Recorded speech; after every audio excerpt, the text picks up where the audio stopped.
Hello, இன்னைக்கு அரிசியையும் தேங்காயையும் வச்சு பாயசம் எப்படி பண்ணுறதுன்னு பார்க்க போகிறோம். ஃபஸ்ட்டு அதுக்கு தேவையான பொருட்களை பார்த்துடலாம். இதுக்கு 2 ஸ்பூன் பச்சரிசி எடுத்துக்கோங்க. அதை ஒரு கிண்ணத்தில் போட்டு கொஞ்சம் தண்ணி ஊற்றி ஒரு அரை மணி நேரம் ஊற விட்டுருங்க. உடனே பண்ணுறதுக்கு ஒரு 10 நிமிஷம் கொதிக்கிற தண்ணியில் ஊற வச்சிங்கன்னா போதும்.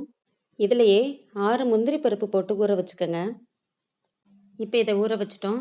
இது கூடவே 1 கப்பு தேங்காய் துருவல், 1 கப்பு வெல்லம், கொஞ்சம் முந்திரி பருப்பு, ஏலக்காய் தூள், அப்புறம் கிஸ்மிஸ் பழமும் சாரப்பருப்பு கொஞ்சமும் எடுத்துக்கோங்க.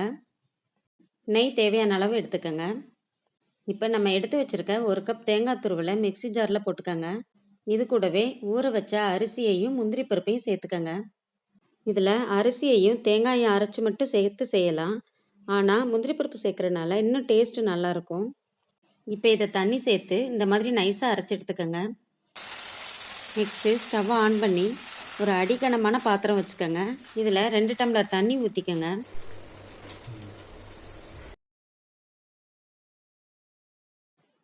இப்போ இதில் நம்ம ஏற்கனவே அரைச்சி வச்ச அந்த தேங்காய் மிக்ஸை அப்படியே இதில் ஊற்றிடுங்க. இப்போ ஸ்டவ்வை மீடியமான ஃப்ளேமில் வச்சுக்கோங்க. தீயை குறைச்சி வச்சு ஒரு கரண்டியை வச்சு நல்லா கிளறி விடுங்க. முந்திரி பருப்பு சேர்த்துருக்கிறனால அடி பிடிச்சிரும்.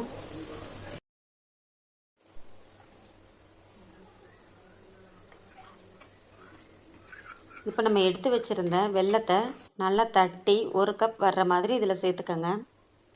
வெல்லம் சேர்த்ததுக்கப்புறம் ஒரு கரண்டியை வச்சு நல்லா கலந்து விட்டுருங்க. வெல்லம் சுத்தமான வெல்லமாக இருந்தால் அப்படியே தட்டி இதில் சேர்த்துக்கோங்க. அப்படி இல்லைன்னா அதில் கல் மண்ணெல்லாம் இருக்கும். அப்படி இருந்துச்சுன்னா அதை தண்ணி ஊற்றி நல்லா கொதிக்க வச்சு கொதி வந்ததுக்கப்புறம் வடிகட்டி இதில் சேர்த்துக்கோங்க.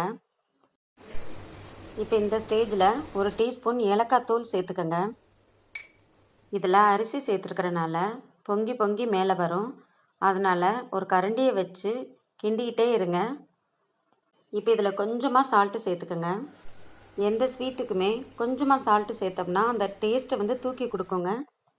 அடுத்து ஒரு கடாயை சூடு பண்ணி உங்களுக்கு தேவையான அளவு நெய் சேர்த்துக்கோங்க. இதில் என்ன நீங்கள் நோட் பண்ணணுன்னா, பாயசத்தில் உப்பு சேர்க்குறப்ப ஏற்கனவே வெல்லத்தில் உப்பு இருக்கும். அதனால் கொஞ்சமாக பேருக்கு சேர்த்தா போதுங்க. சால்ட்டு சேர்க்குறப்ப அந்த டேஸ்ட் நல்லா என்ஹான்ஸ் பண்ணி கொடுக்கும். இப்போ இதில் தேங்காயை சின்ன சின்னதாக பல்லாக கீறி இதில் சேர்த்துக்கோங்க. அந்த நெய்யிலே இதை வதக்கி சேர்க்குறப்ப இன்னும் டேஸ்ட் நல்லாயிருக்கும். நீங்கள் இந்த மாதிரி தேங்காவை சேர்க்க பிடிக்கலைன்னா தேங்காவை துருவி கூட நெய்யில் வறுத்து சேர்த்துக்கலாங்க. இப்போ இதில் தேவையான அளவு முந்திரி பருப்பு சேர்த்துக்கோங்க.